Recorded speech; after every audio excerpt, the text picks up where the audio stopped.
In the stillness of a dark night, under a canopy of stars, a solitary figure lays his head to rest on a stone in the wilderness. This is the beginning of a journey of a man named Jacob, who finds himself alone in the vast expanse of the wilderness, fleeing from the wrath of his brother Esau. Jacob, the son of Isaac and Rebekah, the grandson of Abraham and Sarah, is on a path that is laden with fear, uncertainty, and a sense of profound solitude. His heart beats like a drum in the silent night, each thump echoing the guilt and dread he feels for deceiving his own brother. His mind swirls with thoughts, with questions about his future, about the consequences of his actions, and about the promises God made to his forefathers. As the miles stretch on and the sun dips below the horizon, the stark reality of his situation begins to sink in. He is alone, with nothing but the clothes on his back and a staff in his hand.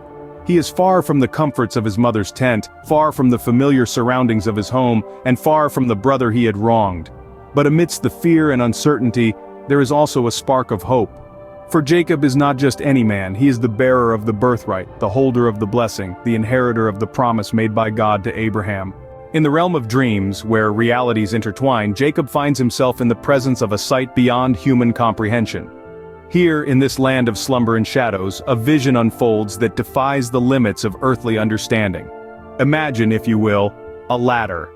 But this is no ordinary ladder. It is not made of wood or metal, but of light, of promise, of divine purpose. It bridges the gap between heaven and earth, its rungs not worn by the hands and feet of countless workers, but graced by the touch of celestial beings. The ladder stretches upward, reaching into the infinite, piercing the very fabric of the heavens. It is not confined by the laws of physics or the constraints of man-made architecture.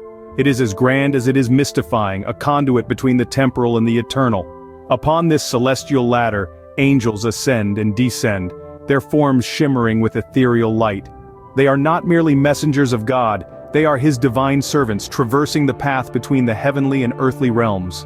Their wings, radiant with divine light, beat in harmonious rhythm, their flight an ethereal ballet, a dance of devotion and obedience.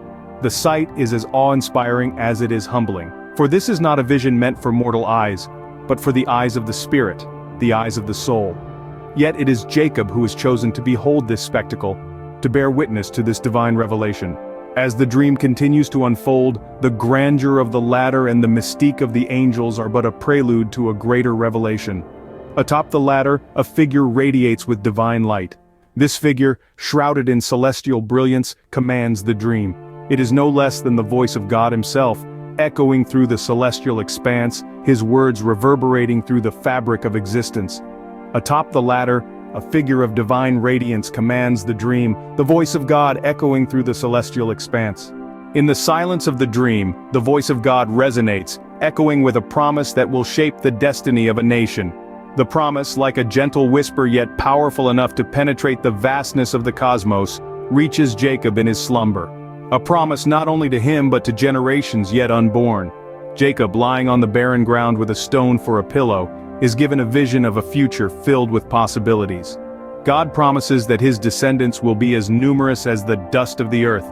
A metaphor so profound, it conveys the sheer magnitude of the blessing. A multitude so vast, it would spread out to the west, east, north, and south, encompassing the ends of the earth. God's promise goes beyond just progeny. He also promises the land on which Jacob was lying, a land flowing with milk and honey, a land rich in resources and full of potential. This land was not to be a temporary dwelling, but an everlasting inheritance for Jacob and his offspring, a gift from the Creator to his chosen ones, a promise of a homeland, a place to belong. In this divine promise, God also assures Jacob of his unwavering protection, a shield against the trials of life, a refuge in times of distress. God commits to stand by Jacob, to guide him, to protect him wherever he goes. This was not a conditional promise, but an absolute assurance, a testament of God's unchanging love and faithfulness. As Jacob slumbers beneath the star-studded canopy, God's voice weaves a tapestry of promises that would not only shape Jacob's future but the future of an entire nation. Promises that would reverberate through history, shaping destinies and influencing the course of human events. With a promise of protection and an inheritance of immeasurable worth, God's voice fades into the ether. As the first rays of dawn pierce the night, Jacob awakens, his heart pounding with the echo of the divine promise.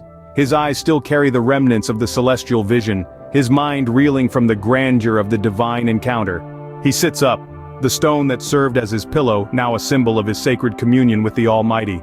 The dream was unlike any he had ever had, not just a figment of imagination but a divine revelation, a celestial communication. Jacob, caught in the grip of awe and fear, realizes the magnitude of the moment. His breaths come in shallow gasps as the weight of the encounter settles in. The ordinary landscape around him now feels extraordinary, drenched in divine light, echoing with heavenly promise. The realization dawns upon him. He had spoken with God. He had stood at the foot of the heavenly ladder and heard the divine pledge. This was not merely a dream, it was a divine covenant, a promise from the Creator himself. He had walked unknowingly into the house of God and slept unaware on holy ground. Overwhelmed by this revelation, Jacob decides to mark the place, to remember the divine encounter. His hand shaking, he takes the stone that had served as his pillow and sets it upright as a pillar, anointing it with oil. The morning air fills with the scent of the sacred oil, marking the sanctity of the moment. In a voice choked with emotion, he names the place Bethel, the house of God, a fitting name for the place where heaven touched earth, where God made his sacred promise. A shiver of divine reverence courses through him as he utters the name, his voice echoing in the silent landscape. With a heart full of awe and a spirit ignited by divine promise, Jacob marks the beginning of a new chapter in his life. A dream, a ladder, a divine promise. The story of Jacob's dream is more than a biblical narrative. It's a cornerstone of faith and destiny. Jacob's dream, as told in the book of Genesis, carries a profound significance in the Bible. It is a divine reassurance, a reaffirmation of the Abrahamic covenant, a promise made by God to Abraham and his descendants. In this dream, God repeats the promise he made to Abraham, assuring Jacob that his offspring will be as numerous as the dust of the earth and will spread west, east, north, and south. This prophecy reveals the dispersion of the Israelites and their eventual regathering, a significant event in biblical history. The dream also serves as a prophecy of the future nation of Israel.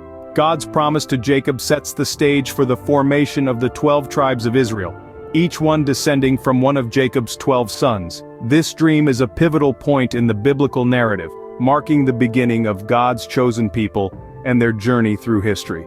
But let's not forget the ladder. This isn't just any ladder, it's a ladder reaching to heaven with angels ascending and descending on it. This ladder is a potent symbol, a tangible connection between heaven and earth. It signifies the constant interaction between the divine and the human, the spiritual and the physical. It symbolizes God's accessibility, his continuous presence, and his active involvement in human affairs. Furthermore, this ladder implies that heaven isn't a distant, separated realm, but rather, it's closely connected to our earthly life. The ladder serves as a vivid reminder that God is never too far, always watching over us, guiding us, and interacting with us in ways we may not always perceive. In the grand tapestry of biblical narratives, Jacob's dream stands as a testament to God's enduring promise and the unbreakable bond between heaven and earth.